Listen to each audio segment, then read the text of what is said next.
সুনাম বাজহা এটা কি ঝলক দেখাইলো। एक ही तो दिल है मेरा, गिफ्ट में किस किस को दूं, मजनुओं की भीड़ में अकेली लैला। তার হুক স্টেপে তো সবাই আটকেই থাকবে। আইচ হ্যালো গাইস, এক্সপ্লোরেশনে আপনাদের সবাইকে স্বাগত। বাগি 4 এর আইটেম সং একেলি লেলা তো मेरे नाम का टैटू बना के पर्स में फोटो छुपा के आगे पीछे घूमे जाने कितने दीवाने लग रहे हैं, देखो सारे आशिक पुराने, कहीं पे निगाहें हैं जी कहीं पे निशान। পুরোই আগুন। পায়েল দেব এন্ড প্যারাডক্স আগুন লাগাতে চলেছে ট্রেন্ডিং এ। আর সুনাম বাজহার কথা কি বলবো, একদিক হর্ষবর্ধন রানের সাথে तेरा प्यार प्यार नहीं तेरी जिद है, जिसे तू पार कर रहा है वो हर हद की हद है। मेरे दिल में तेरे लिए मोहब्बत नहीं सिर्फ नफरत है।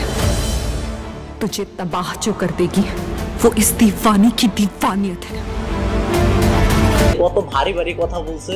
আবার এই দিক লেলা, তার মন তো একটাই, কয়জনকে দেবে। বাট গাইস, সংটিতে যদি সুনাম বাজহার সাথে টাইগার শ্রফের ডান্সিং স্টাইল এড থাকতো আরো জমে যেত। যদিও পায়েল দেব সংটি ভালোই গিয়েছেন, বাট গাইস প্রতিটা সঙ্গের লাস্টেই টাইগারের এই ডায়লগ,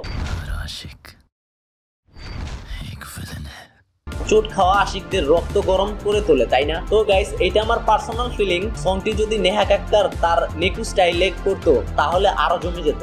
सभी लोगों को लगता है कि वो म्यूजिक है बट वो मेरी वॉइस है, वो है।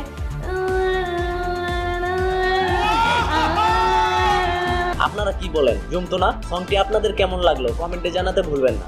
আর বরাবরের মতো ভিডিওটি লাইক করে ফেলুন, তাহলে দেখা হচ্ছে নেক্সট ভিডিওতে। আর হ্যাঁ, এমন biography and movie related update পেতে আমার চ্যানেলকে সাবস্ক্রাইব করে পাশেই থাকুন। ধন্যবাদ।